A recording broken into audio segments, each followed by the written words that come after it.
Terima kasih Tuhan buat hari ini.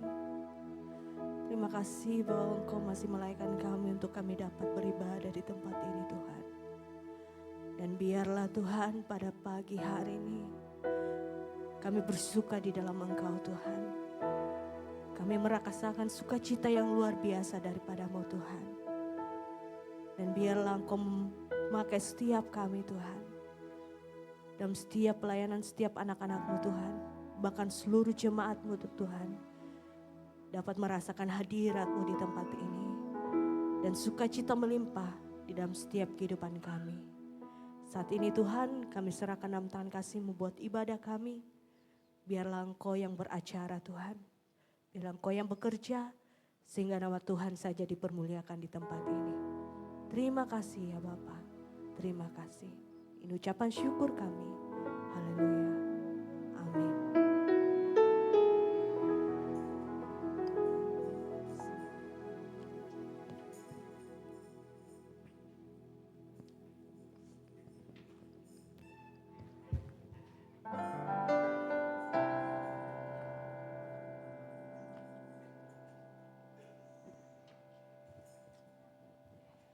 Shalom jemaat Tuhan. Shalom.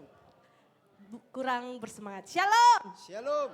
Yang merasakan sukacita pada pagi hari ini, mari kita mengangkat tangan kita di hadapan Tuhan. Haleluya. Hari yang penuh sukacita, amin.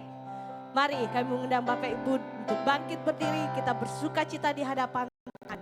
Haleluya.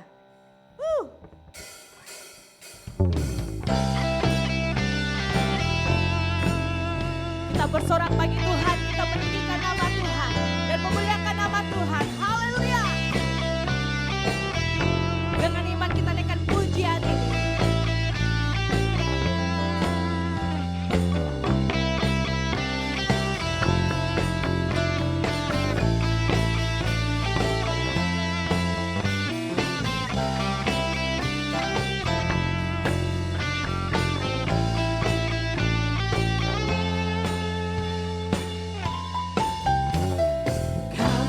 Datang bawa pujian, bersama memuji-Mu Tuhan.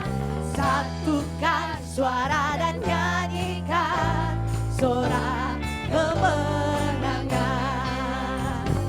Kami datang bawa pujian, bersama memuji-Mu Tuhan. Satukan suara dan nyanyikan sorak kemenangan.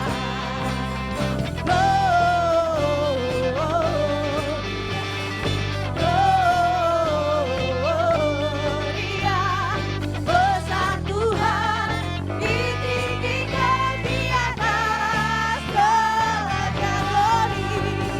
Gloria.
pagi hari ini kita akan menerima sukacita yang melimpah dalam Tuhan. Amin. Terima sukacita di dalam surga. Haleluya.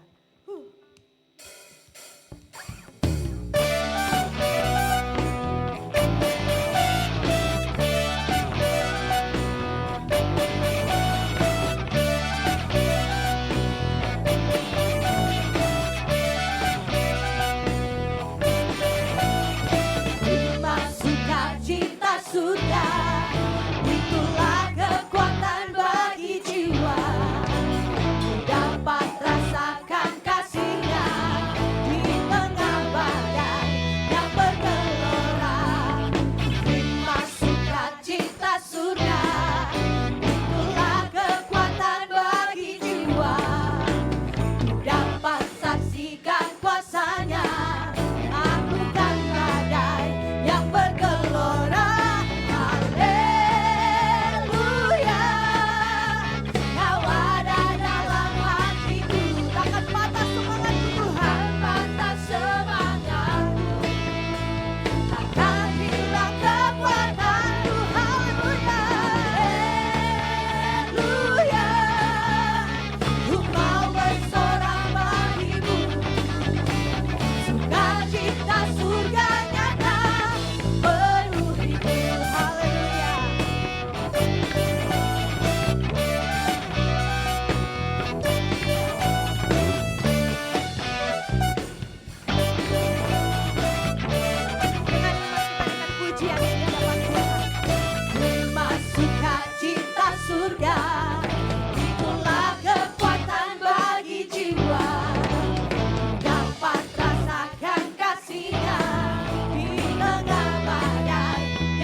Takkan patah semangatku, takkan hilang kekuatanku. Haleluya, ku mau bersorak bagimu. Sukacita surga nyata penuhiku. Haleluya, haleluya, kau ada dalam hatiku. Takkan patah semangatku, takkan hilang kekuatanku. Haleluya,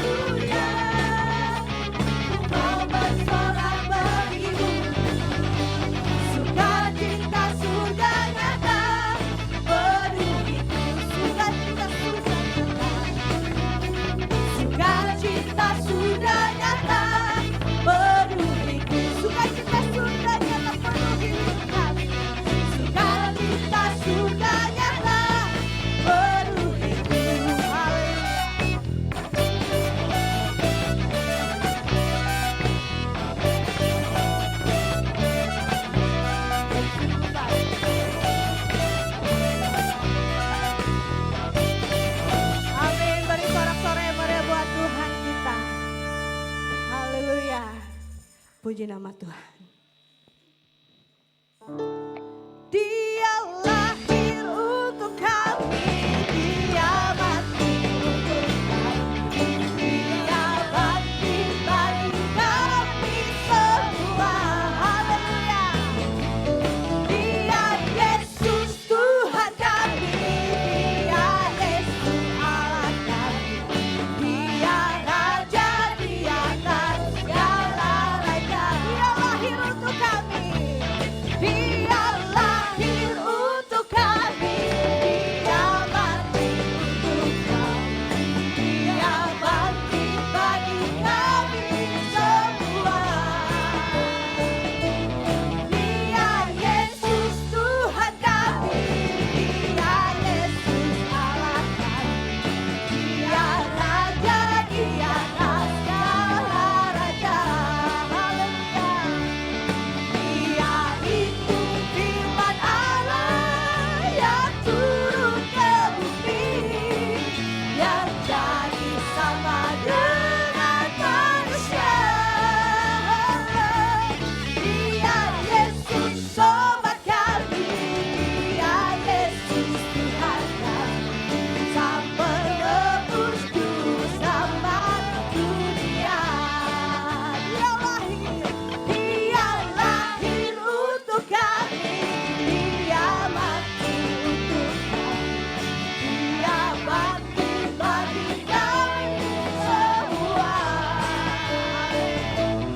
Dia Yesus Tuhan kami, Dia Yesus Allah kami, Dia Raja di atas segala raja.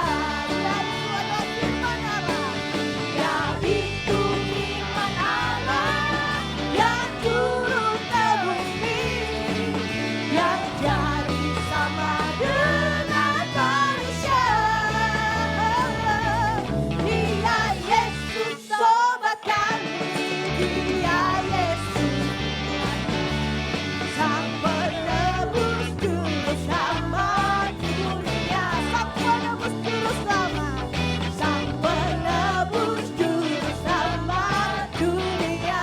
Sang penebus juru selamat, Sang penebus juru selamat dunia. Haleluya. Amin. Yesus adalah juru selamat. Amin. Bapak Ibu boleh duduk kembali. Yes, thank you Jesus. Terima kasih Tuhan.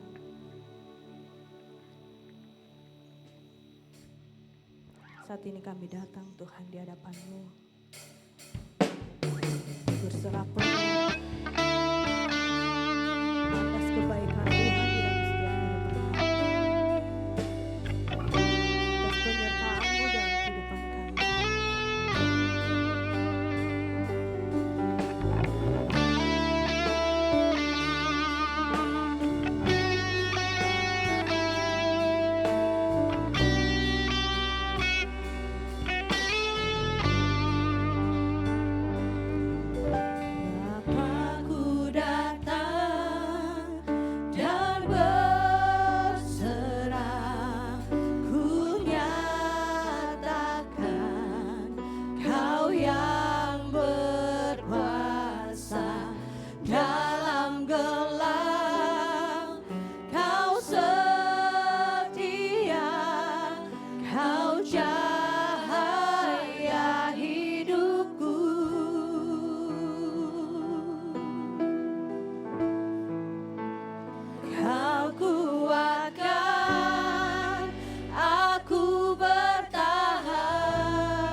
kekuatan kami datangnya dari Yesus saja.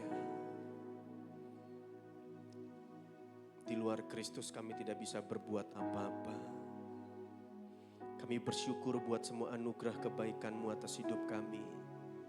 Kami masih bisa ada sampai saat ini. Kami kuat, kami sehat. Itu semua karena kemurahan Tuhan atas hidup kami. Bukan kuat hebat gagah kami. Mari Bapa berbicara kepada kami. Sampaikan isi hati-Mu. Urapi hamba-Mu yang Kau sudah utus datang ke tempat ini. Hikmat pewahyuan turun atas hamba-Mu.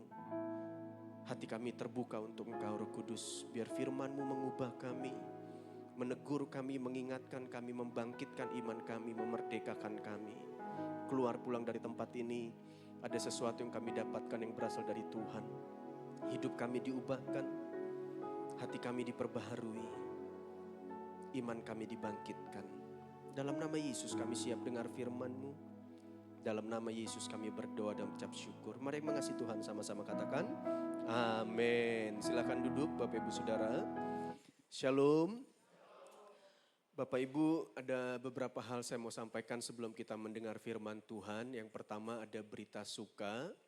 Kemarin jemaat kita baru melahirkan Ibu Novi, suaminya Pak Christian, anak pertama mereka di Rumah Sakit Siti Khadijah, saudara ya. Kemungkinan besok bisa pulang, kalau saudara mau besok masih bisa hari ini.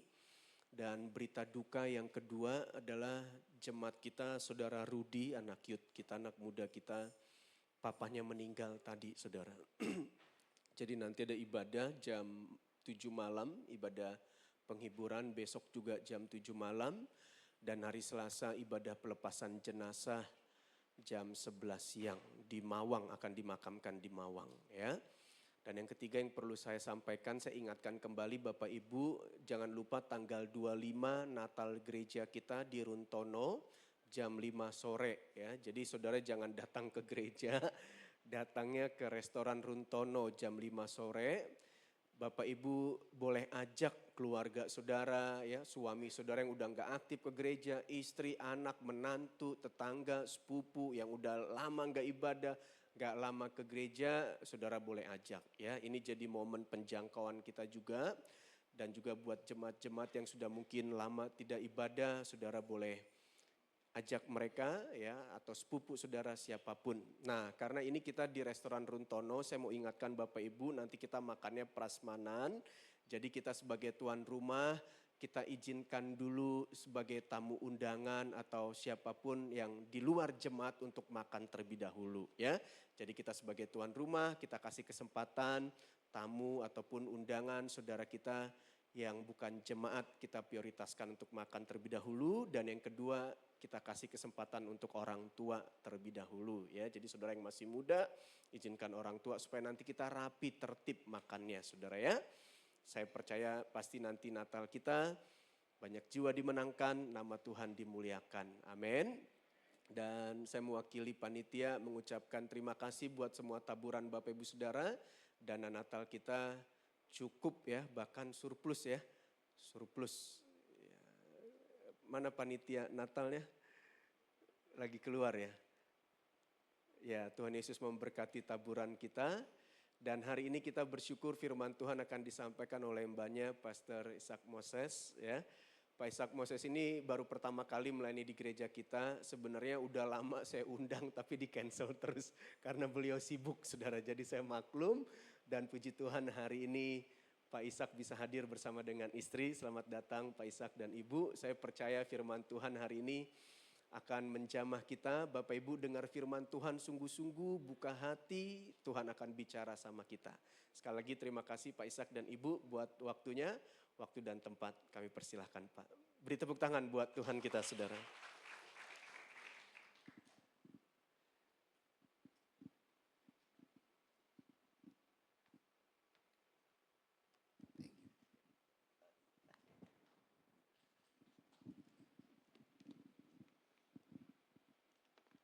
Baik, terima kasih buat undangan dari Pak Raya, buat kesempatan saya bisa ada di balik mimbar ini, Bapak Ibu Saudara. kemanapun saya pergi, setiap kali saya berdiri di sebuah mimbar, saya selalu berkata begini, mimbar ini tempat suara gembala diperdengarkan. Amin. Ya, tempat suara gembala diperdengarkan. Yang pertama pasti yang kita pikirkan tentang gembala, yaitu Bapa kita di sorga, Tuhan Yesus Kristus. Kita boleh sebut Roh Kudus dan semuanya secara lengkap. Tapi yang kedua yaitu bicara gembala berarti paraya di tempat ini. Nah, saya diberi tema Joy to the World. Oh ya, udah kelihatan di situ Bapak Ibu Saudara. Nah, dengar ini pasti semua udah punya persepsi. Ya. Kata kara dalam bahasa Yunani, joy itu hanya menjelaskan sebuah perasaan kegembiraan atau ekspresi dari sebuah kesenangan. Itu kata joy. Sama juga dengan bahasa Ibraninya, kata syama itu punya makna yang hampir sama Bapak Ibu Saudara. Jadi bicara tentang sebuah perasaan kegembiraan, terus kemudian sebuah ekspresi dari kesenangan. Saya tadi malam sedang bikin PPT, terus kemudian sempat lihat Bapak Ibu Saudara lihat HP, terus ada sebuah informasi. 4-5 bulan ke depan kita akan mengalami sebuah masalah baru. Entah berita ini baik atau tidak, atau valid atau tidak, tapi bicara tentang akan ada jenis COVID yang bukan jenis COVID ya, namanya Jadi ada penyakit yang baru yang akan menyerang. Kalau tadinya orang tua jadi sangat riskan untuk yang satu yang sudah kita lalui, yang kemudian ini anak-anak.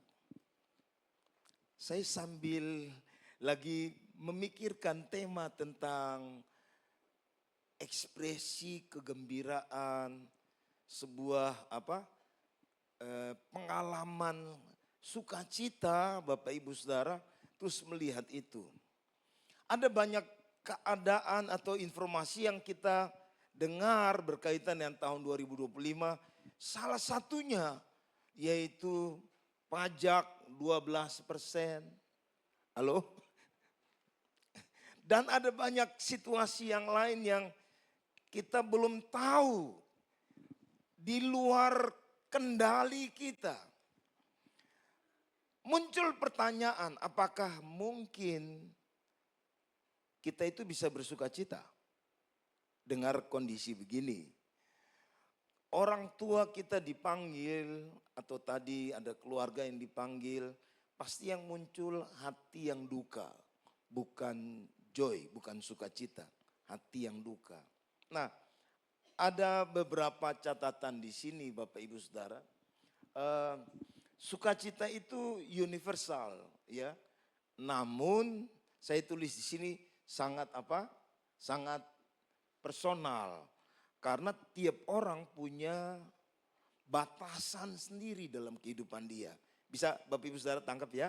Nah, kalau itu sifatnya emosional, sangat fluktuatif. Tidak stabil Bapak Ibu Saudara, tidak stabil. Tergantung faktor eksternal, sesuatu yang dari luar yang datang dalam kehidupan dia. Tapi Bapak Ibu Saudara ada sukacita batin. Nah sukacita batin itu tidak terpengaruh dengan sebuah keadaan yang di luar. Karena itu keputusan dari diri pribadi untuk memilih untuk saya mau bersyukur dengan semua keadaan. Nah tapi yang paling menarik dan mestinya itu kita bangun dalam kehidupan kita yaitu sukacita secara rohani. Yang mengerti bilang amin. Nah itu hanya terjadi kalau kita terhubung dengan Sang Pemberi damai dan sukacita itu. Yaitu Yesus Kristus Tuhan. Yang paham ini bilang amin. Nah saya mau ajak Bapak Ibu Saudara untuk kita coba lihat satu teks dalam Perjanjian Lama yang berkaitan dengan berita sukacita. Tentu Bapak Ibu Saudara eh, masih suasana pranatal, jadi kita baca ayat ini. Mari silakan. Saya tadinya pikir saya bisa kontrol dari depan, tapi masih belum bisa diatur sehingga saya harus coba ikutin ya. Ya, baik, kita baca sama-sama. 1, 2, 3. Engkau telah menimbulkan banyak sorak-sorai dan apa? Sukacita besar. Mereka telah bersukacita di hadapanmu seperti apa? Sukacita di waktu panen, seperti orang bersorak-sorak di waktu membagi-bagikan jarahan. Jadi Bapak Ibu Saudara, ada metafora di sini. Sukacita yang digambarkan seperti orang apa?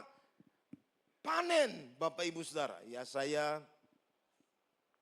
bukan petani, jadi tidak punya gambaran kalau panen begitu perasaan seperti apa. Tapi ada beberapa pohon yang saya pernah tanam di depan rumah. Pohon pepaya, istri yang tanam, Bapak Ibu Saudara. Saya bilang saya tanam, istri yang tanam. Jadi pas mati saya kemudian, wah ini pohon, waduh ini kenapa bisa begini. Akhirnya saya coba kasih pupuk, kami kasih pupuk. Lalu tahu-tahu bisa hidup lagi, tumbuh. Yang terjadi subur sekali, buahnya mantap, besar-besar, bagus. Waktu panen rasanya senang karena lihat dari kondisi mati, hampir mati, terus kemudian hidup lagi dan berbuah sehingga waktu panen itu rasa senangnya. Saya pribadi mungkin bisa punya gambaran sedikit tentang apa yang dibilang di sini. Jadi ada sorak-sorak, ada sukacita besar ya, seperti pada waktu panen. Nah, tapi saya mau ajak kita untuk lihat teks ini secara keseluruhan. Bapak Ibu Saudara, dalam genre narasi, jadi Alkitab kita itu kan banyak genre Bapak Ibu Saudara. Ada puisi, ada narasi, ada surat dan macam-macam Bapak Ibu Saudara. Nah, genre narasi itu selalu penulis memulai dengan menjelaskan masalah. Sekali lagi tangkap ya, selalu menjelaskan masalah. Tapi nanti masalah itu digambarkan meningkat, ada titik klimaks, terus kemudian turun, lalu ada solusi di belakang. Ya, paling akhir itu selalu teks-teks tentang narasi itu ayat paling akhir selalu menjelaskan tentang sebuah resolusi di situ. Nah, mari kita sama-sama simak bagian teks ini. Jadi bagian pertama selalu dalam narasi itu memunculkan ada masalah. Sehingga saya hari ini bilang gini, mungkinkah sukacita itu ada dalam kehidupan seseorang? Mari lihat hal paling pertama yang dimunculkan dalam teks kita. Silakan maju. Ya, mari baca sama-sama dulu latar belakang ini. Ini kondisi orang Israel ya. Bapak Ibu bisa lihat dari situ, bisa ya? Kita baca sama-sama. Yesaya 1 ayat 3 sampai 4. Lembu apa? Mengenal pemiliknya, tetapi Israel tidak. Keledai mengenal palungan yang disediakan tuannya, tetapi umatku tidak memahaminya. Celakalah bangsa yang berdosa, kaum yang syarat dengan kesalahan, keturunan yang jahat, anak-anak yang berlaku buruk. Mereka meninggalkan Tuhan, menista yang maha kudus Allah Israel, dan berpaling membelakangi dia. Saudara, bahkan satu surat Yesaya itu dia mulai dengan cerita masalah dulu. Mulai dari pasal 1. Saudara kalau baca di pasal 6 itu semacam kesimpulan di situ. Mereka punya mata tapi nggak lihat. Mereka punya telinga tapi nggak dengar. Bahkan Tuhan perintahkan Yesaya, kau pergi bicara buat mereka, tapi jangan mereka mengerti. Jadi sebuah kondisi bangsa yang sangat terpuruk, sehingga bahkan dibilang begini, mereka punya mata mereka nggak lihat, mereka punya telinga nggak dengar. Mereka dengar khotbah, apa yang diingatkan oleh Yesaya pun, bahkan perintah seolah-olah buat Yesaya, buat mereka jangan mengerti. Itu kondisi bangsa Israel. Tapi saya nggak bahas satu kitab. Saya sedang ingin bahas pasal apa? 9 ayat 1 sampai ayat yang ke-7 saja. Nah, mari Bapak Ibu Saudara, kalau lihat ini, lembu kenal pemilik. Bapak Ibu Saudara, balik dulu. Lembu kenal pemilik. Apalagi Bapak Ibu Saudara? Keledai kenal palungan. Jadi menurut saudara kira-kira apa ini yang sedang dibicarakan? Bangsa ini sudah nggak kenal Tuhannya. Halo? Coba saudara pikirkan, ini umat pilihan.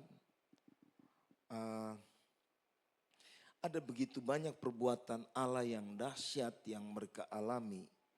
Tapi bahkan sampai dikatakan mereka tidak mengenal apa? Allahnya. Saya mau buru-buru dulu ke teks ketika nubuat kehadiran Mesias.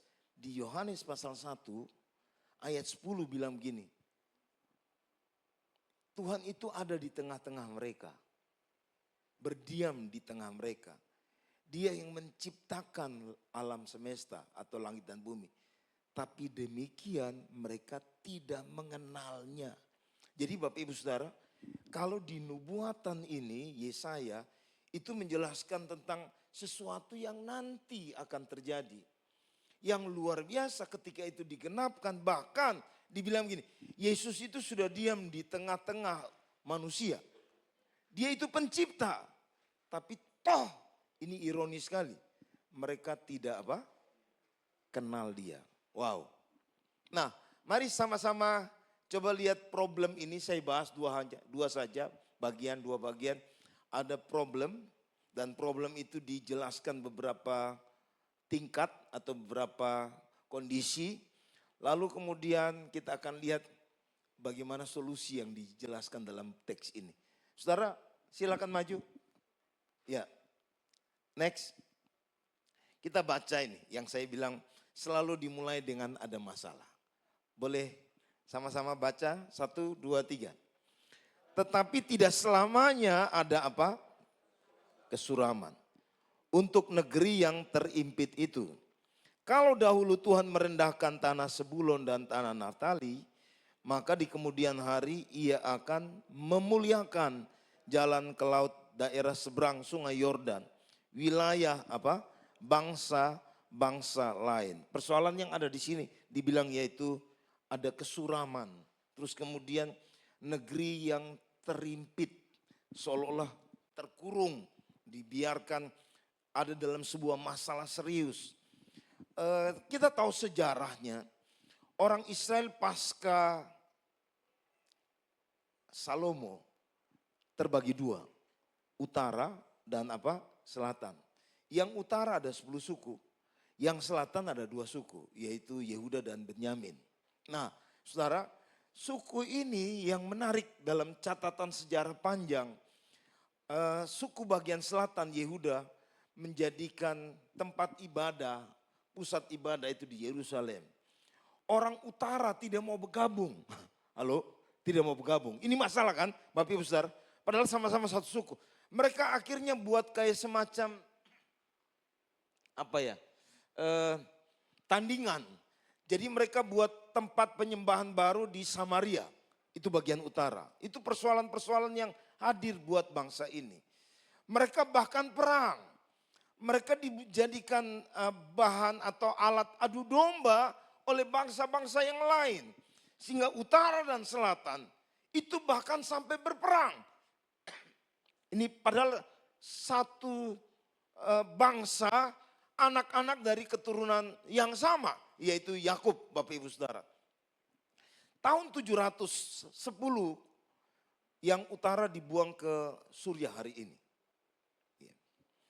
150 tahun kemudian yang selatan, jadi rupanya bukan cuma bagian utara yang punya hati yang degil, tapi yang selatan juga sama serius Bapak Ibu Saudara. Sehingga ditunda 150 tahun kemudian, jadi tahun 500-an baru mereka dibuang ke Babel.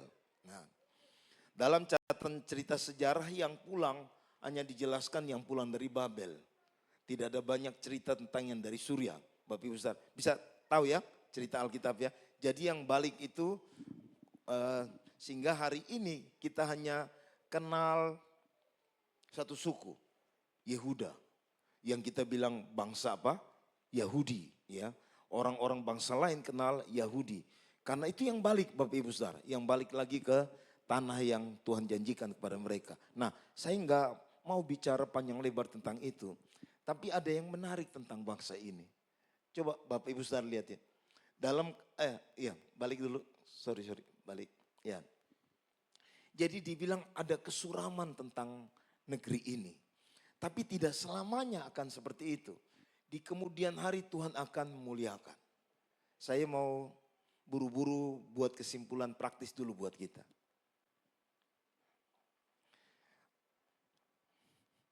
Apapun pergumulan Bapak Ibu Saudara dan saya hari ini. Dengar baik, saya harus pakai kalimat yang sama. Tidak selamanya ada kesuraman. Halo? Saudara dengar baik-baik sekali lagi. Apapun pergumulan yang Bapak Ibu Saudara dan saya sedang alami hari ini. Mari bilang buat dirimu, ini nubuat. Ini perkataan Allah, bukan perkataan saya. Tidak selamanya ada apa? Coba boleh bilang kiri kanan, tak selamanya ada kesuraman. Amin. Tuhan yang janji ya, di kemudian dia akan tinggikan, dia akan apa? Muliakan. Saya kasih catatan dulu tentang teks ini. Saudara, Yesus ketika ada di bumi, mujizat yang paling banyak dia buat bukan di Yerusalem. Yang paling banyak Yesus buat justru di daerah Galilea. Itu daerah yang direndahkan oleh Tuhan.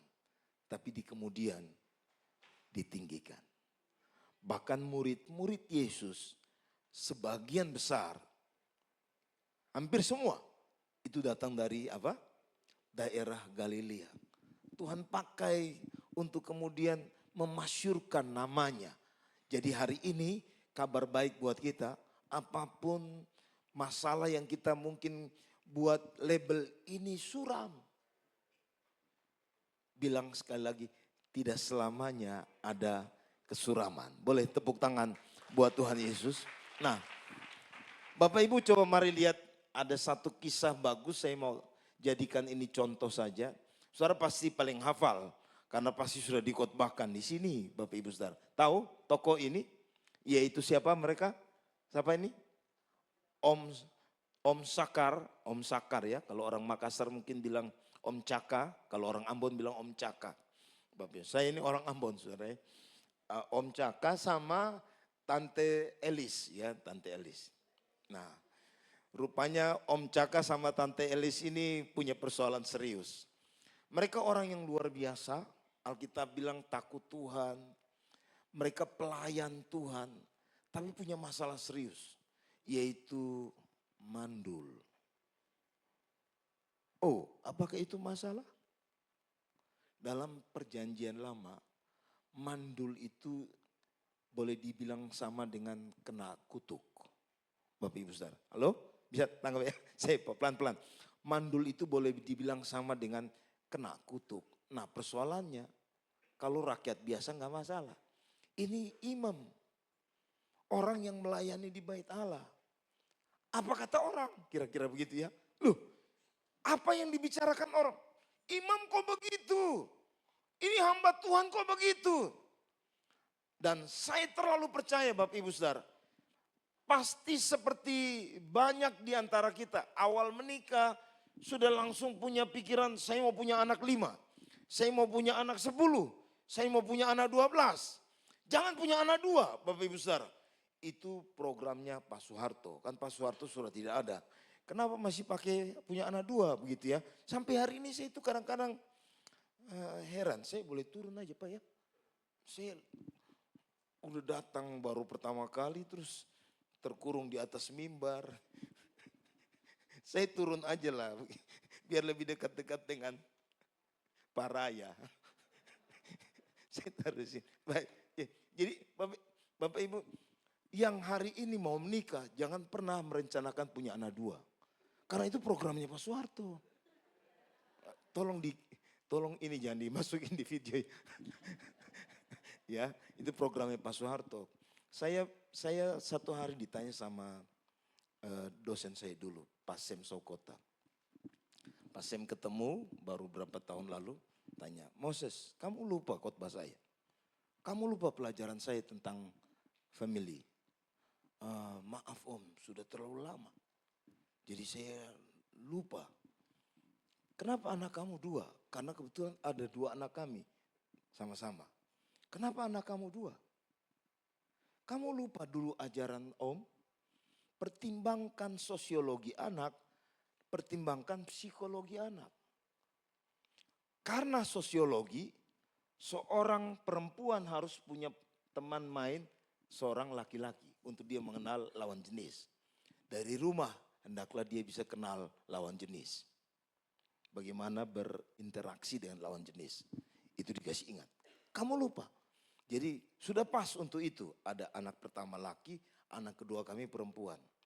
Tapi kamu lupa pertimbangan yang kedua, psikologi. Karena pertimbangan psikologi harusnya laki-laki punya teman main laki. Bukan teman mainnya perempuan. Sebab kalau teman mainnya perempuan tergantung siapa yang dominan. Kalau dominan perempuan maka laki-laki anak kita akan kewani-wanitaan. Halo? Halo? Saudara bisa tangkap ya, ini pertimbangan logis. Pertimbangan logis.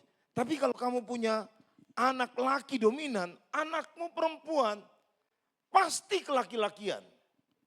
Dan anak laki saya dominan memang. Sehingga anak perempuan saya nanti setelah SMA baru mau pakai rok. Coba, contoh kan, ini contoh kasus kan.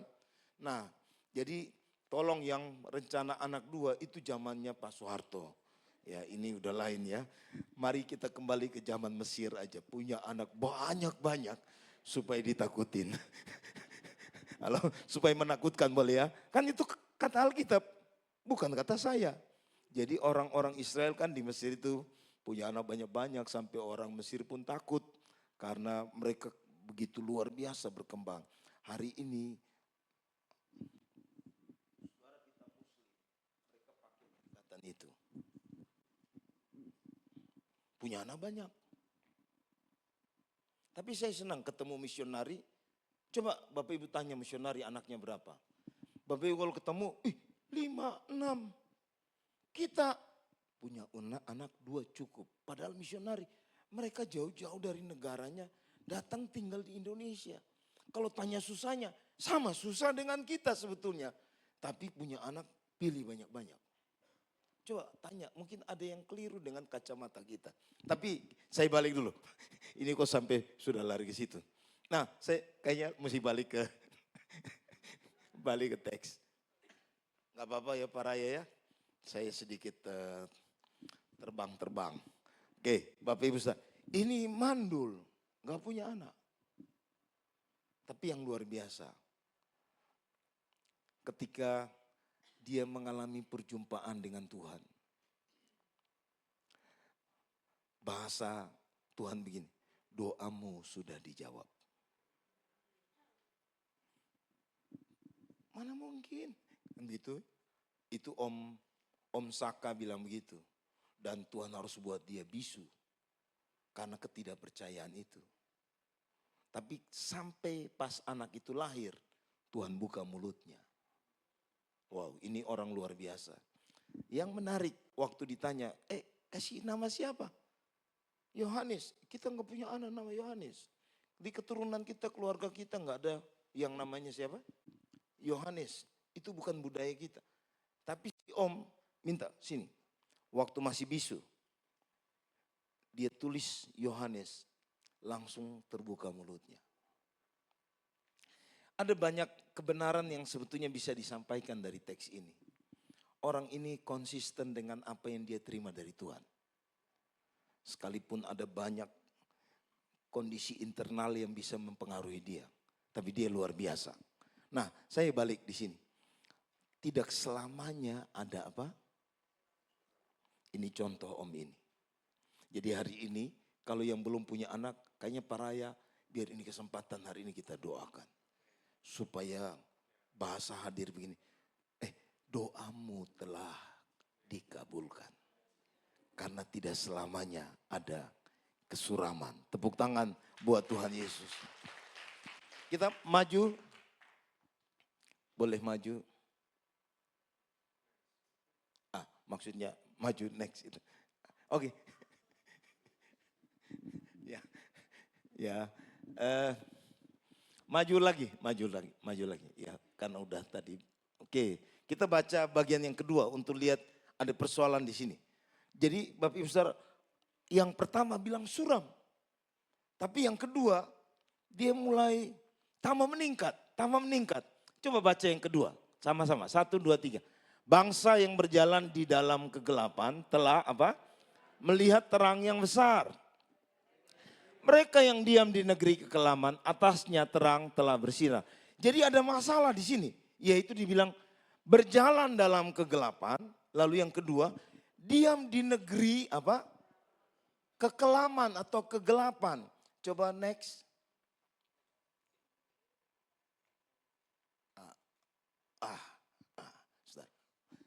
Ini kayaknya ada 2 tak di situ ya Bapak Ibu Saudara.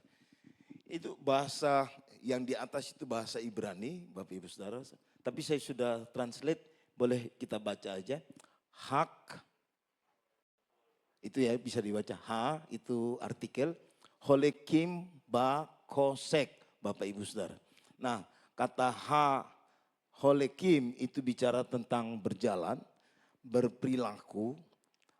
Tapi juga diterjemahkan mengerahkan diri. Jadi coba saudara tangkap ya, maknanya begini. Berjalan, berperilaku, nah yang berikutnya ini cukup ekstrim. Mengerahkan diri. Jadi tidak sekedar ikut-ikutan, tapi dia aktif untuk apa? Mengerahkan dirinya dalam sebuah perilaku kejahatan. Kira-kira itu masanya. Jadi ini persoalan ikut-ikut, tapi dia mengerahkan dirinya untuk berbuat gelap.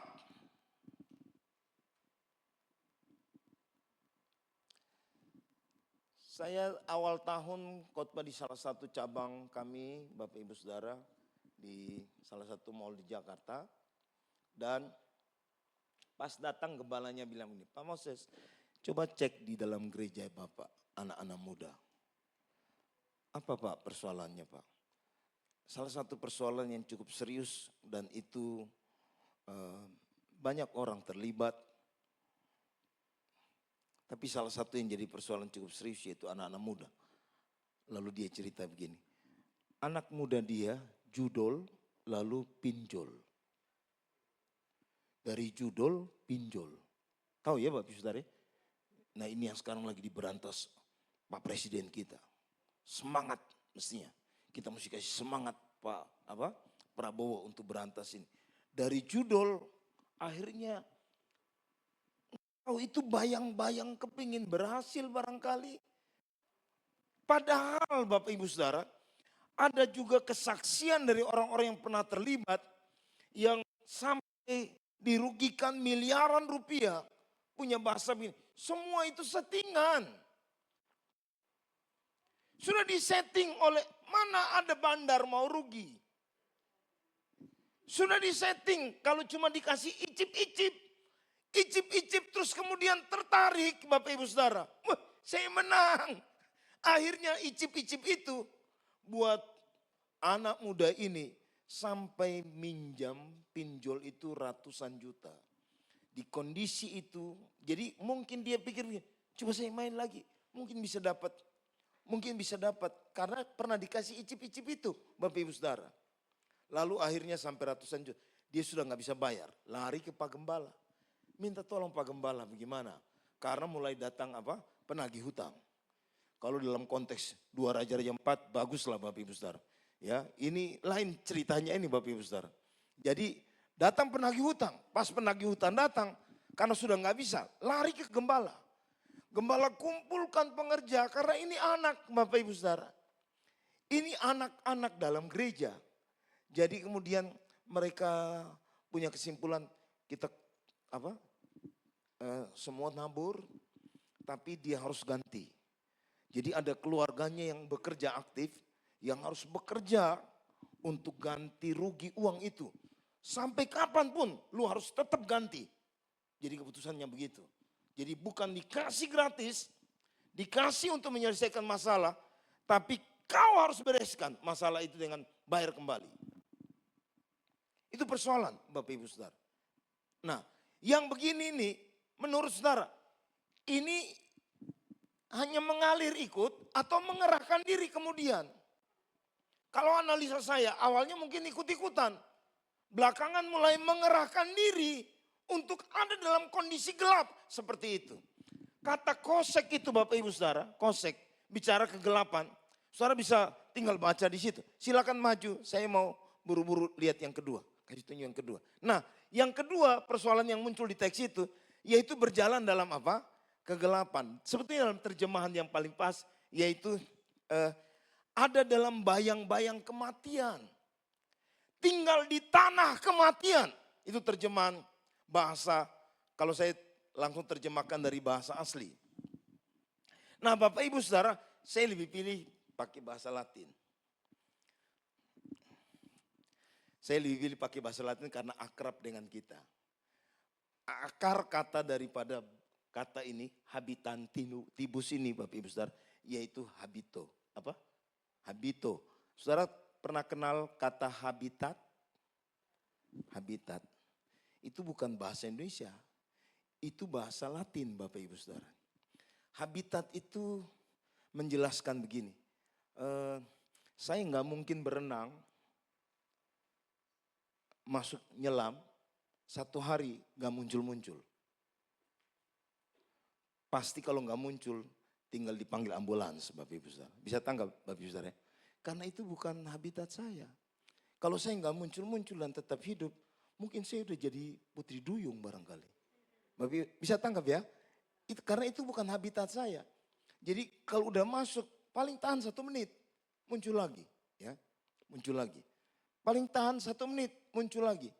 Tapi yang luar biasa, bangsa ini Bapak Ibu Saudara, dan ini bangsa Israel ini, mereka ternyata bukan cuma mengerahkan diri, berjalan, punya gaya hidup,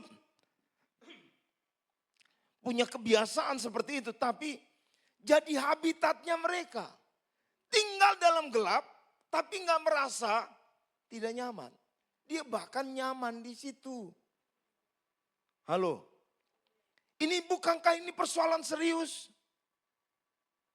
Tapi yang luar biasa, sehingga teks di situ menjelaskan di ayat 3 itu, sukacita besar seperti panen yang luar biasa karena justru di tengah, boleh maju aja. Next, saudara lihat ini, justru mereka yang berjalan dalam kegelapan, coba lihat di atas, sama-sama baca, mereka telah melihat terang yang besar. Saudara, pasti dari mimbar ini kita pernah dengar khotbah. Tanpa kekudusan, tak seorang pun bisa lihat Tuhan. Musa pun yang berjaga-jaga jalan dalam kekudusan, Tuhan gak izinkan dia untuk apa? Lihat, Tuhan hanya kasih kesempatan, lihat belakangnya. Ya, lihat belakangnya. Karena gak layak, manusia lihat pasti mati. Itu konsep perjanjian lama. Siapapun yang lihat Allah pasti mati. Bapak Ibu Saudara. Tapi yang luar biasa dalam konteks ini, justru tadi mereka yang punya perilaku yang jahat seperti itu, bahkan habitatnya, saudara bisa tangkap ya gambar, habitatnya gelap. Tapi kok terang Tuhan bisa terbit atas apa? Datang dalam kehidupan mereka, muncul atas kehidupan mereka, hadir di atas mereka. Itu yang sebelah kanan Bapak Ibu Saudara. Terang Tuhan bersinar di atas mereka, justru di tengah kegelapan. Saya mau kasih argumen saya.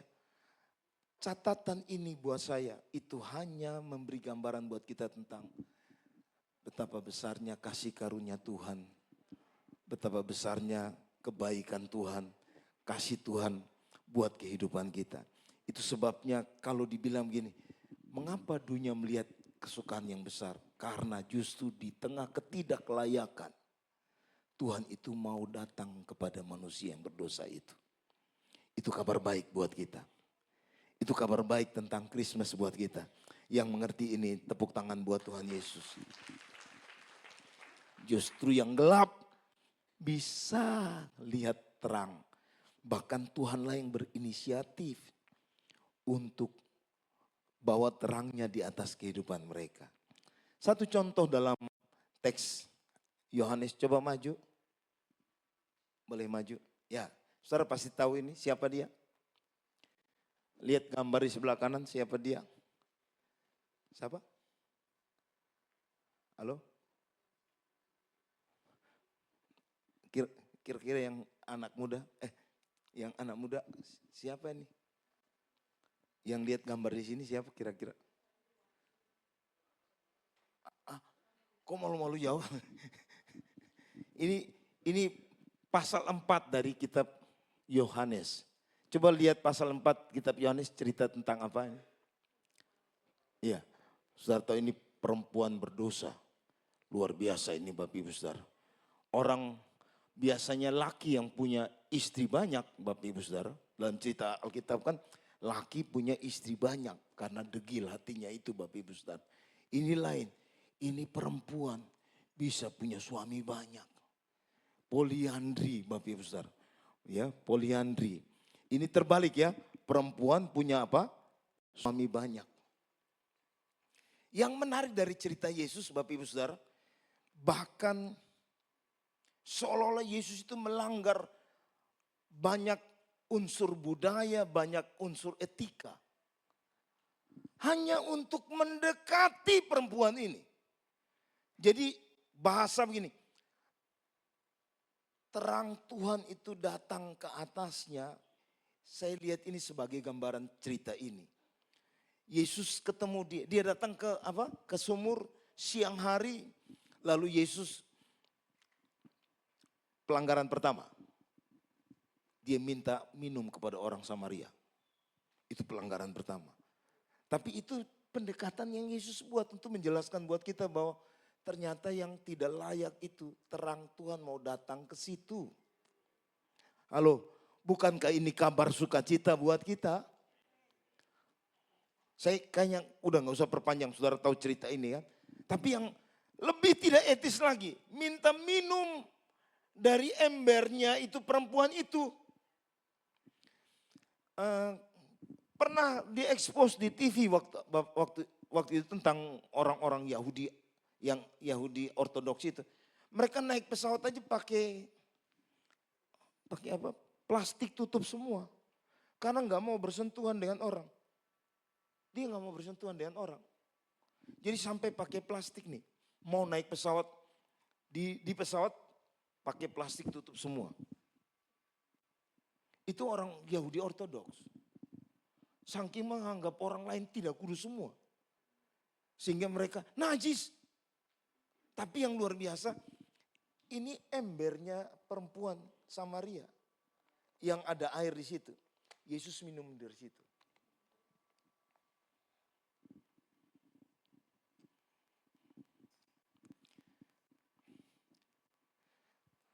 Saudara saya ini dulu nakal. Saya sekalipun papa mama Kristen, nama saya Ishak, nama papa saya Ibrahim. Kampung papa saya Ur. Ini beneran bukan Ur. Memang cerita Alkitab kampungnya Abraham itu Ur. Tapi papa saya kampungnya Ur. Tapi Urnya di Pulau Kei besar. Ya. Saya dikasih nama Ishak. Saya nggak kasih nama anak saya Yakub. Karena Yakub itu tukang salib.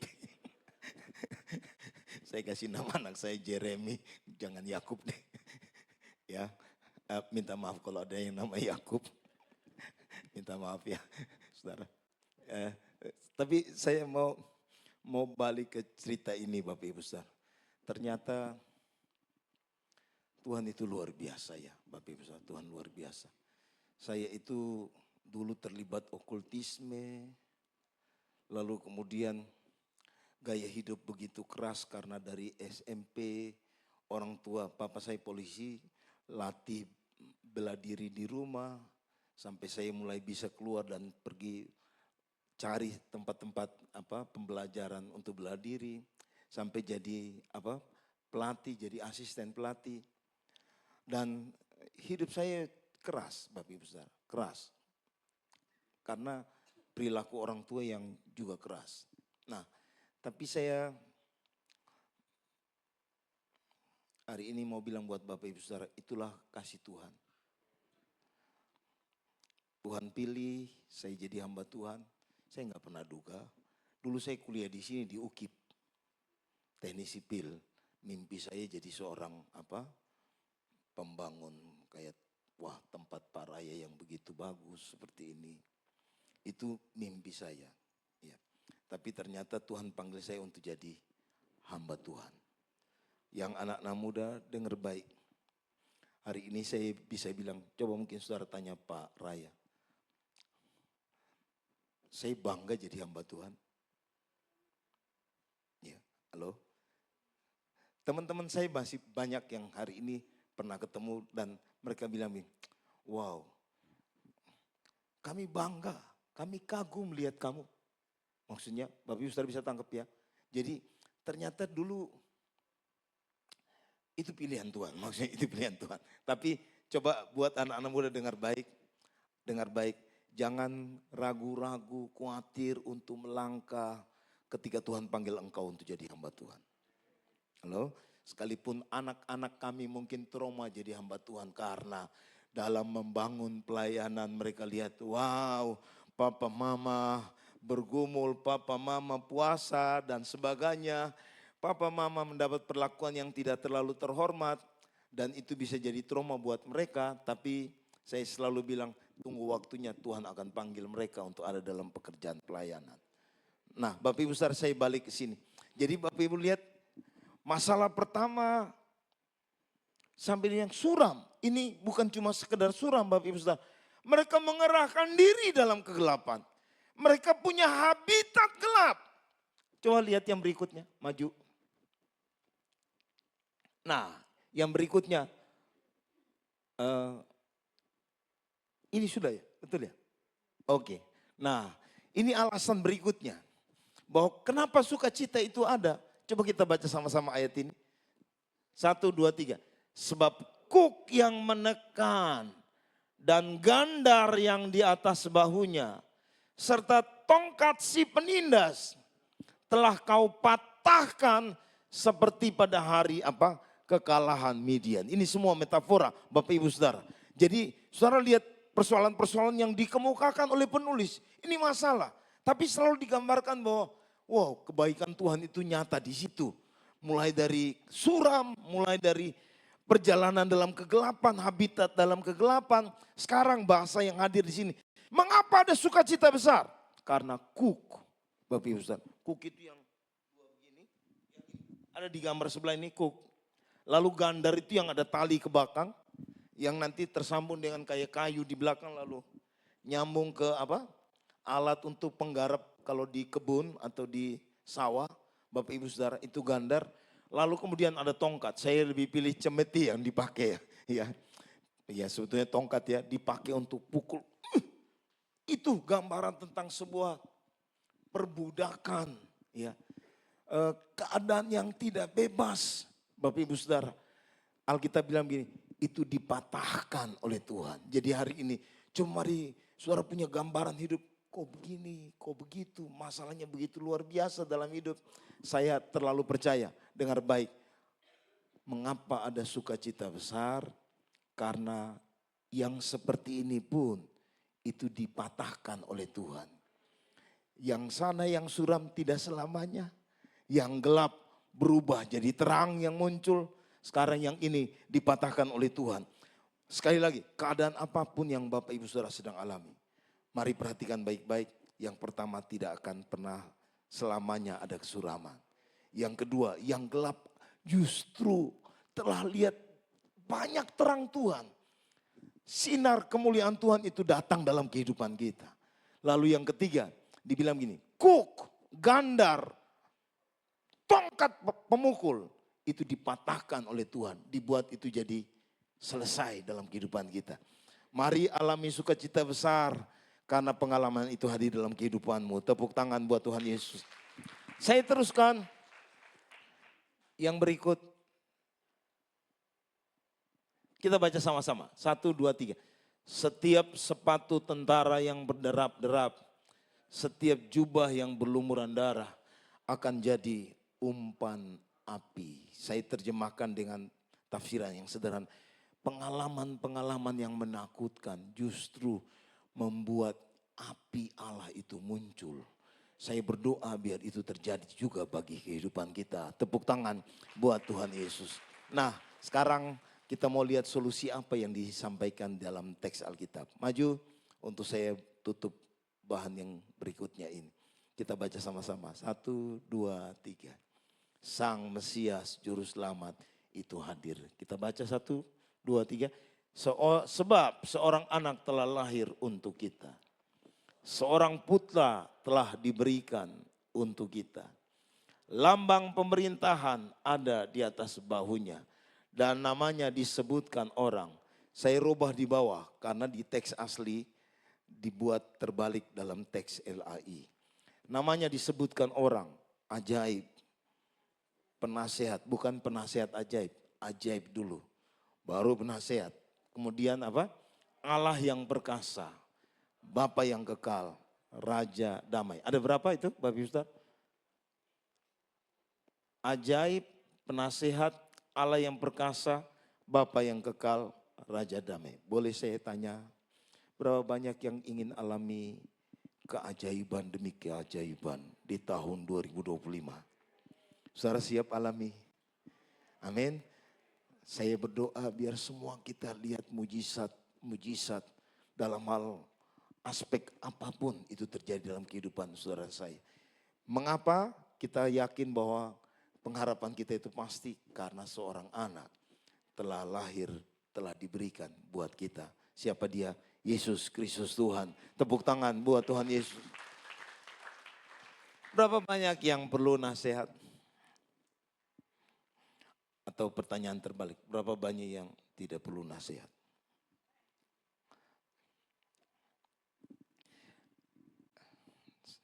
Saya mau ngomong praktis dulu yang sedikit, praktis. Saya menemukan belakangan ini banyak jemaat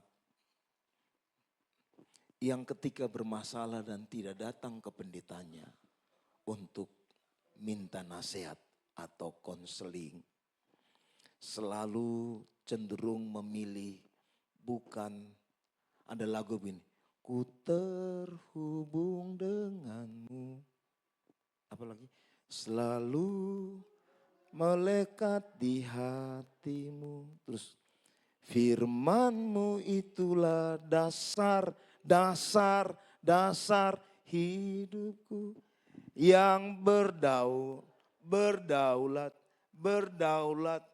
Tapi yang terjadi, kitanya yang berdaulat atas kita. Kita nyanyi mantap, firman yang berdaulat.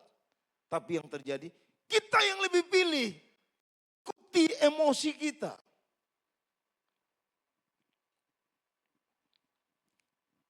Heran kalau di gereja ada orang mau cerai.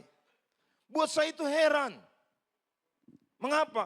Karena kita udah tahu Alkitab nggak boleh. Kecuali maut. Kecuali itu menikah dengan orang tidak seiman.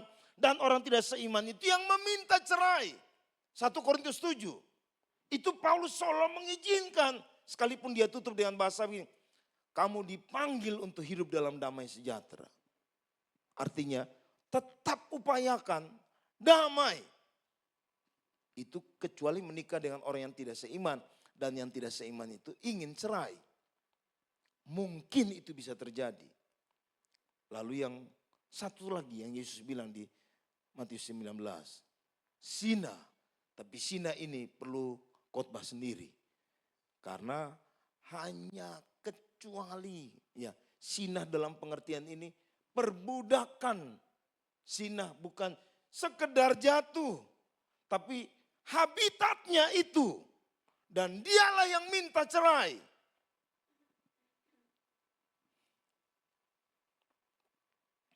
Hanya itu yang mungkin. Tapi hari ini hanya ada sedikit salah paham. Mau gugat cerai. Dengar baik-baik anak muda. Hidup ini tidak sekedar menyenangkan hati. Kalau mau sekedar menyenangkan hati jangan menikah. Pergilah di hutan sana tinggal sendirian. Mau buat apa semaunya. Karena selama kita punya interaksi sosial tetap ada aturan-aturan yang harus diikutin.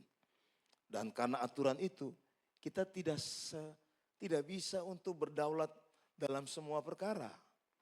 Halo Bapak Ibu Saudara, bisa tangkap ya yang anak muda? Dengar ya yang anak-anak muda, biar mantep nih. Waktu mau menikah, tanya Pak Pendeta, cocok tidak? Jangan terobos, cocok saya, cocok. Pas setelah menikah, ternyata saya nggak cocok. Dari dulu udah dibilang tanya dulu. Jadi, oh ini ada di depannya mudah-mudahan. Dek udah punya pacar? Udah punya pacar? Nggak apa-apa, tanya aja. Boleh. Udah punya pacar? Sudah. Udah tanya Pak Gembala belum? Udah tanya ketua Komsel belum? Tanya dulu. Saya kira-kira betul cocok tidak? Jangan main terobos aja. Udah saya cocok. Mama papa bilang kau tidak cocok. Enggak, hatiku cocok. Sampai ada yang tanya saya, Pak Pendeta boleh enggak seorang perempuan menikah dengan orang usia lebih bawah? Wah, udah kita nggak usah jawab lah bicarakan itu. Sampai seperti itu, tapi baguslah kalau sampai ada yang bikin pertanyaan-pertanyaan begitu. Pak Raya siap untuk gembleng, ini murid-murid sejati semua kan. Jadi yang namanya murid sejati biar disuruh push up juga siap komandan. Itu kan murid ya Bapak Ibu Saudara, kalau tentara ya mau diapain, skot jam. Siap komandan. Padahal udah capek ngos-ngosan, siap. Ya, saya maju ya Bapak Ibu Saudara. Nah kita perlu nasihat. Kita bicara tentang Allah yang perkasa. Betul, siapa yang bisa lebih perkasa dari Allah kita? Dia dahsyat, dia luar biasa. Tepuk tangan buat Tuhan Yesus. Lalu kemudian Bapa yang kekal. Nah ini menarik ini, Bapa yang kekal. Enggak, hari ini jadi Bapa, besok saya pecat kau jadi anak. Maaf ya, maaf Pak Raya. Kadang-kadang dari mimbar, waktu kita khotbah yang lebih menekankan manusia, respon manusia, lalu sedikit meminggirkan kebaikan Allah, kasih karunia Allah, kita itu seolah-olah begini. Kalau kita salah sedikit, dipecat jadi anak. Ada bapak di sini main pecat-pecat anaknya? Coba boleh tanya Bapak Ibu Saudara? Bapak dunia aja nggak pernah menyangkal anak. Kita pikir begini, bapak di surga main suka pecat. Sehingga sedikit-sedikit mengancam. Lu kalau sembarang tidak masuk surga. Terus orang yang lain bilang, kalau seperti itu kami juga begitu modelnya. Lalu untuk apa jadi Kristen? Apa bedanya dengan kami? Halo? Oh sudah cukup jelas, saya nggak usah bahas. Lalu Raja Damai. Nah Bapak Ibu Saudara, ada yang berikut untuk saya tutup. Saya tutup. Berikut silakan. Ya ini solusi yang berikutnya. Jadi besar kekuasaannya dan damai sejahtera tidak berkesudahan di atas tahta Daud dan di dalam kerajaannya. Karena ia mendasarkan dan mengokohkannya dengan keadilan dan kebenaran dari sekarang sampai selama-lamanya. Mengapa hari ini kita bicarakan tentang sukacita besar, sukacita di dunia ini, kedamaian di dunia ini. Satu alasan, kalau kita punya Tuhan Yesus, kalau kita terima Yesus secara pribadi dalam kehidupan kita, kita akan lihat dia jadi Bapa yang kekal buat kita. Dia ajaib, dia perkasa, dia penasehat, dia Raja Damai. Apalagi Bapak Ibu Saudara, dia punya kekuasaan yang dahsyat dan luar biasa. Sehingga kalau pengalaman tadi tidak selamanya ada kesuraman. Mari bangkit berdiri Bapak Ibu Saudara. Hidup yang dalam gelap pasti akan lihat terang Tuhan hadir. Terus kemudian yang berikut, kuk gandar, tongkat pemukul itu dipatahkan oleh Tuhan. Berapa banyak saudara yang hari ini rindukan Tuhan bersama-sama dengan saya. Biar di ibadah ini kami ingin lihat hal-hal yang luar biasa. Itu terjadi dalam kehidupan kami. Mari silakan para pemusik boleh maju ke depan.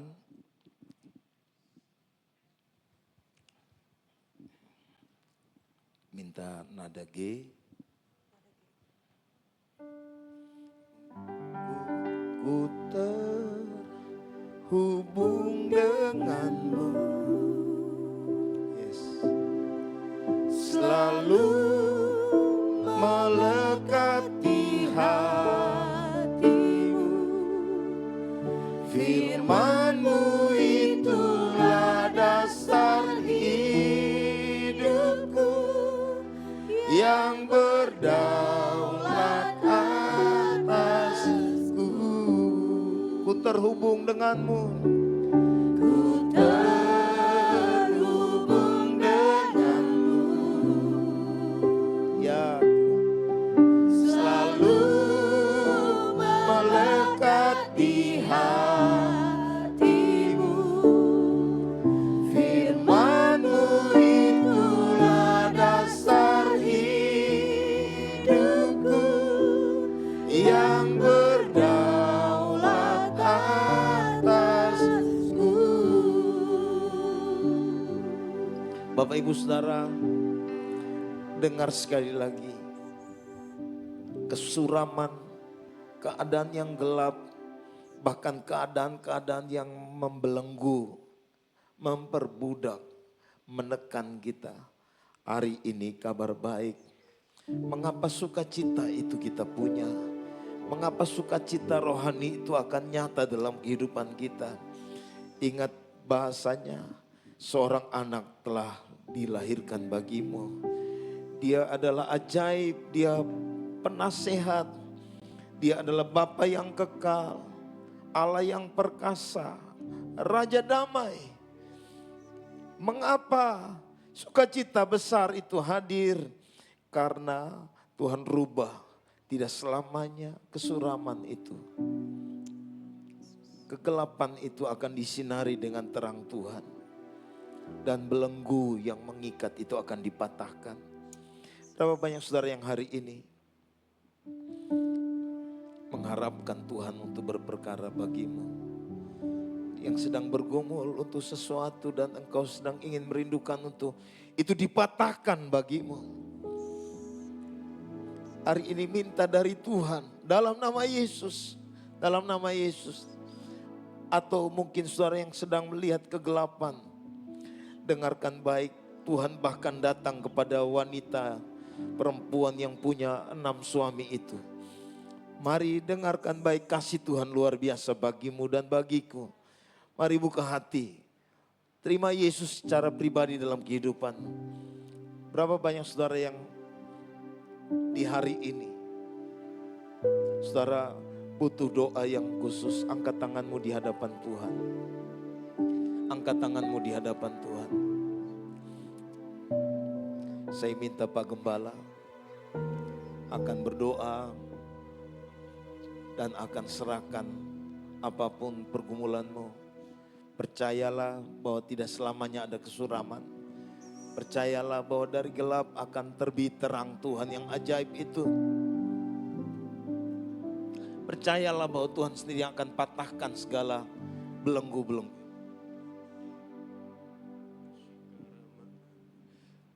Bapak Ibu Saudaraku, kita angkat tangan tanda kita berserah kepada Tuhan.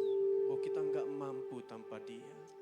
Tuhan, Kau lihat jemaat-Mu yang angkat tangan. Kami perlu kuasa-Mu. Kami percaya bahwa firman-Mu itu iya dan amin. Hamba berdoa mukjizat Tuhan turun. Tuhan dengar doa kami seperti Engkau mendengar doa Elisabet.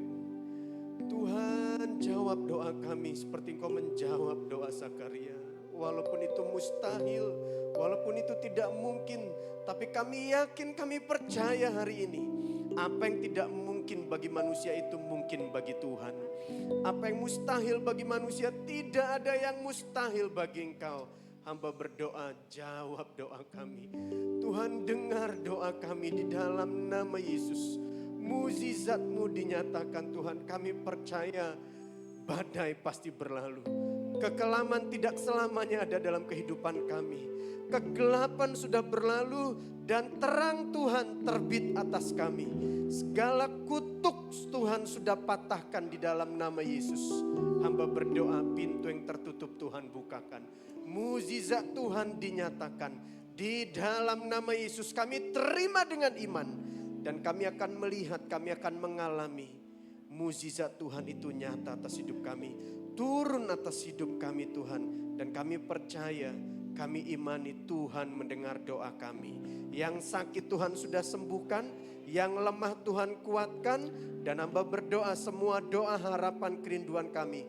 Tuhan jawab dengan caramu, dengan waktumu Tuhan. Kehendakmu yang jadi di dalam nama Yesus. Dan Tuhan kami bersyukur buat firman-Mu, berkati hamba-Mu Bapak Pendeta Ishak Moses yang sudah jadi saluran berkat buat kami. Apapun harapan doa Tuhan jawab. Istri, kedua anaknya juga pelayanan jemaat yang digembalakan. Tuhan yang memberkatinya. Terima kasih Bapak yang baik. Segala puji, hormat, kemuliaan hanya bagimu saja. Saudara yang percaya doamu dijawab Tuhan. Mari sama-sama katakan amin. Haleluya. Silakan duduk Bapak Ibu Saudara. Terima kasih buat hambanya. Tuhan memberkati. Kami ingin percaya semuanya diberkati oleh kebenaran firman Tuhan. Amin. Amin. Pertama-tama kami mengucapkan terima kasih buat Pastor Moses yang sudah menjadi saluran berkat buat kita semua pada siang hari ini. Bapak Ibu, kita akan mendengarkan persembahan pujian dari Bapak Gembala beserta staf full time yang ada. Waktu dan tempat kami persilakan.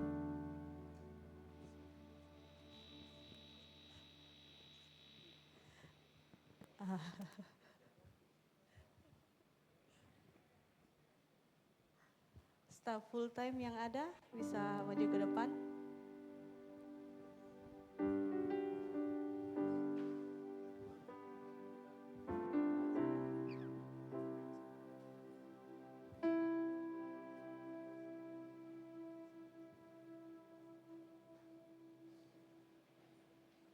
Palis mana Palis?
memberkati.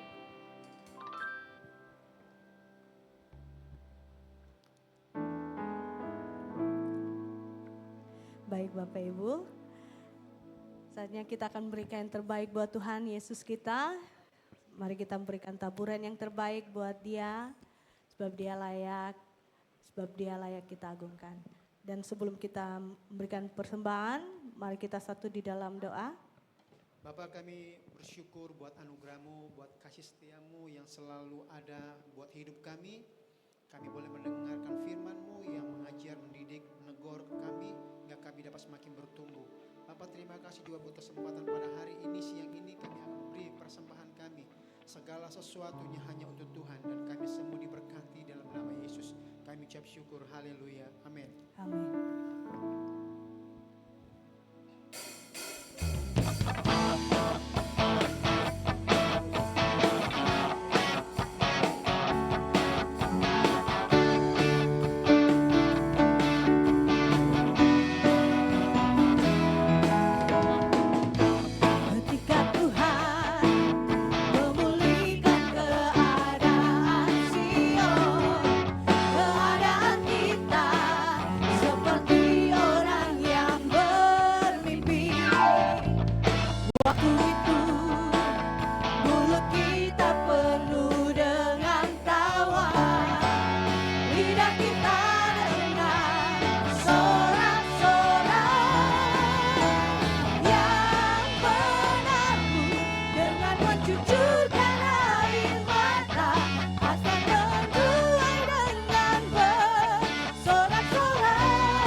Saatnya kita akan menyaksikan pengumuman waktu dan tempat. Kami persilakan untuk tim multimedia.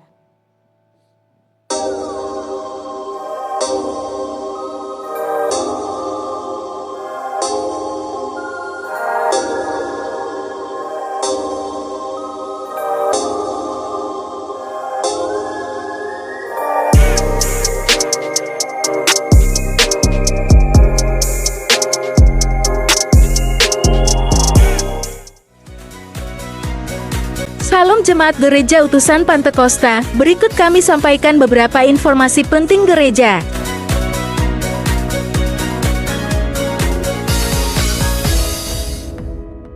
Kami mengucapkan selamat datang, jika ada dari antara Bapak Ibu yang baru pertama kali hadir ibadah di Gereja Utusan Pantekosta. Jika saudara belum memiliki tempat ibadah yang tetap, kami senang Anda ada di sini. Kami menantikan kehadirannya kembali minggu depan. Latihan musik untuk ibadah raya oleh tim pelayan setiap hari Kamis pukul 7 malam di gereja. Di tengah kesibukan dunia, Natal mengingatkan kita akan kasih yang tak berkesudahan. rayakan kebahagiaan Natal bersama kami. Sambut sukacita, nyanyikan pujian, dan rasakan damai yang sejati.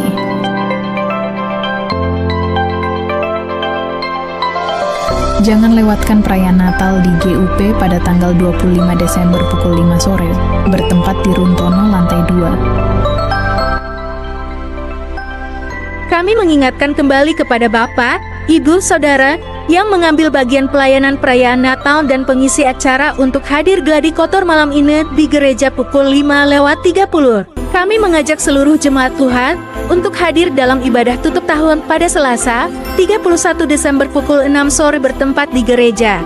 Mari hadir dalam ibadah raya Minggu, tanggal 29 Desember pukul 10 pagi bertempat di Gereja Utusan Pantekosta Makassar. Ajak teman, saudara, dan keluarga untuk memuji menyembah Tuhan bersama. Ibadah sekolah minggu juga diadakan pukul 10 pagi bertempat di lantai 3.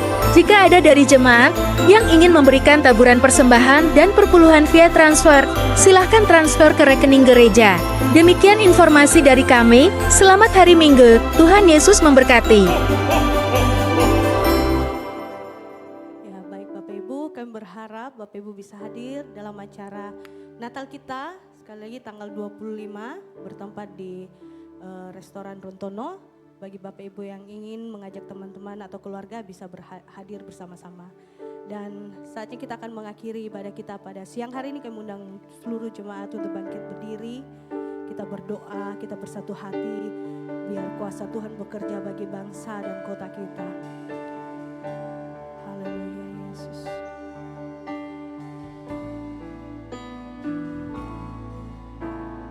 Tuhan, Kau sungguh besar, karya-Mu sungguh ajaib, tiada hentinya ku mengagumi, sungguh Kau ajaib. Tuhan, Kau sungguh besar. Tuhan, Kau sungguh besar, karya-Mu sungguh ajaib, tiada hentinya ku mengagumi, sungguh Kau ajaib. Mau selalu bersyukur kepadamu, Tuhan. Anugerah-Mu mempesonaku, selalu dan selalu Kau angkat hatiku, Kau membuatku berharga di mata-Mu. Ku mau selalu bersyukur kepadamu, Tuhan. Anugerah-Mu mempesonaku, selalu dan selalu Kau angkat hatiku, Kau membuatku berharga di mata-Mu. Selalu dan selalu, selalu dan selalu Kau angkat hatiku, Kau membuatku berharga di mata-Mu. Kau membuatku berharga, Kau membuatku berharga di mata-Mu. Benar Tuhan, Engkau selalu membuat kami berharga di mata-Mu Tuhan. Terima kasih buat setiap penyertaan-Mu di dalam kehidupan kami. Saat ini ya Bapa, kami berdoa bagi bangsa kami. Biarlah kemuliaan-Mu nyata bagi bangsa kami Tuhan. Buat kota tercinta kami, biarlah kuasa-Mu bekerja bagi kota kami Tuhan. Kami serahkan dalam tangan kasih-Mu ya Bapa. Buat setiap pemimpin yang ada Tuhan. Baik presiden, wakil presiden Tuhan. Bahkan sampai yang terendah pun Tuhan. Jabatan yang terendah Engkau pakai mereka lebih lagi dan lebih dahsyat lagi. Sehingga nama Tuhan saja dipermuliakan bagi bangsa kami, bagi kota kami. Saat ini Tuhan banyak bencana-bencana alam yang dialami Tuhan bagi bangsa kami dan bagi kota kami Tuhan. Kami serahkan dalam tangan kasih-Mu ya Bapa. Biarlah Engkau turut campur tangan Tuhan. Sehingga Tuhan bencana-bencana alam dihalaukan bagi bangsa kami. Dihalaukan bagi kota kami. Sehingga bangsa dan kota kami aman dan tentram. Karena Tuhan ada. Dan Tuhan hadir di tengah-tengah bangsa dan kota kami. Kami serahkan dalam tangan kasih-Mu ya Bapa. Bagi setiap keputusan presiden kami, wakil presiden kami. Bahkan pemimpin-pemimpin yang ada. Biarlah itu berasal daripada-Mu ya Bapa. Sehingga kesejahteraan kota kami, kesejahteraan bangsa kami dipermudah, dipermuliakan hanya untuk nama Tuhan. Terima kasih Tuhan Yesus, kami mengucap syukur juga Tuhan. Buat hamba-Mu yang sudah menyampaikan kebenaran firman Tuhan. Buat Peser Tuhan, Ishak Tuhan, beserta keluarga, kami serahkan dalam tangan kasih-Mu. Apapun yang beliau lakukan untuk menyampaikan kebenaran firman-Mu, di situ mujizat Tuhan bekerja. Di situ damai sejahtera Tuhan bekerja. Apapun yang beliau lakukan, Tuhan buat berhasil di dalam nama Yesus. Kami serahkan dalam tangan kasih-Mu Tuhan, buat kehidupannya Tuhan, buat keluarga, dan buat anak-anaknya Tuhan. Kami juga mengucap syukur buat setiap jemaat-Mu yang berulang tahun sepanjang bulan ini. Terima kasih buat kepercayaan yang Tuhan masih berikan dalam kehidupan mereka. Umur yang panjang yang Tuhan masih berikan dalam kehidupan mereka. Biarlah Tuhan apapun yang mereka lakukan. Baik dalam setiap usaha mereka. Baik dalam setiap pekerjaan mereka. Baik dalam setiap sekolah mereka Tuhan. Biarlah Engkau campur tangan Tuhan. Sehingga segala sesuatunya baik adanya di dalam kehidupan mereka. Keberuntungan ada di dalam kehidupan mereka. Sukacita ada di dalam kehidupan mereka. Bahkan kesehatan yang melimpah Tuhan berikan di dalam kehidupan mereka. Baik juga Tuhan, kami teringat buat setiap jemaat-Mu yang mengalami kelemahan tubuh.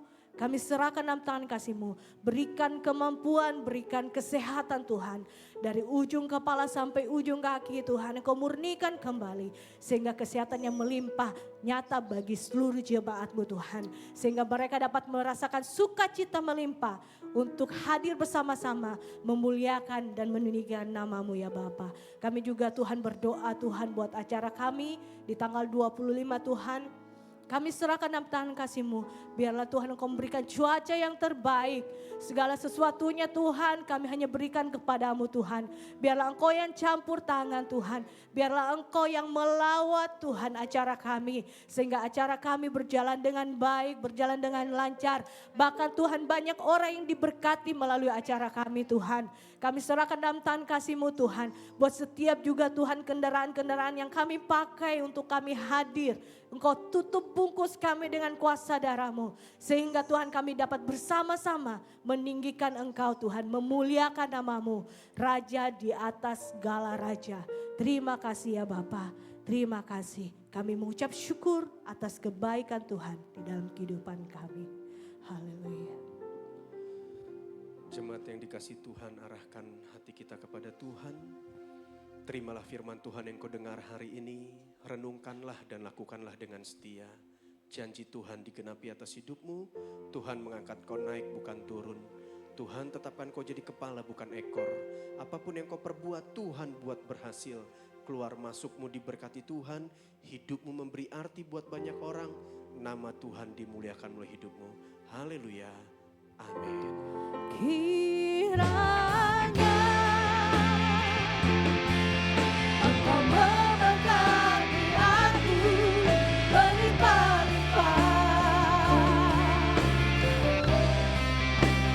dan memperluas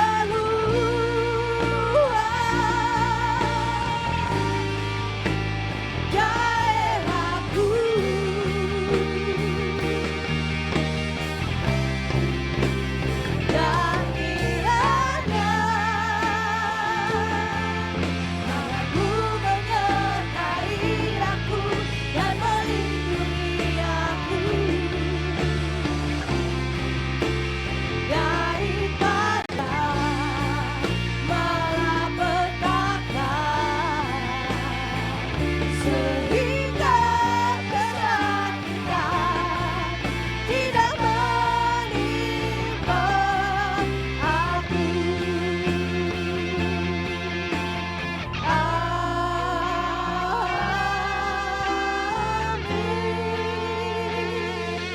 Selamat hari Minggu, Tuhan Yesus memberkati.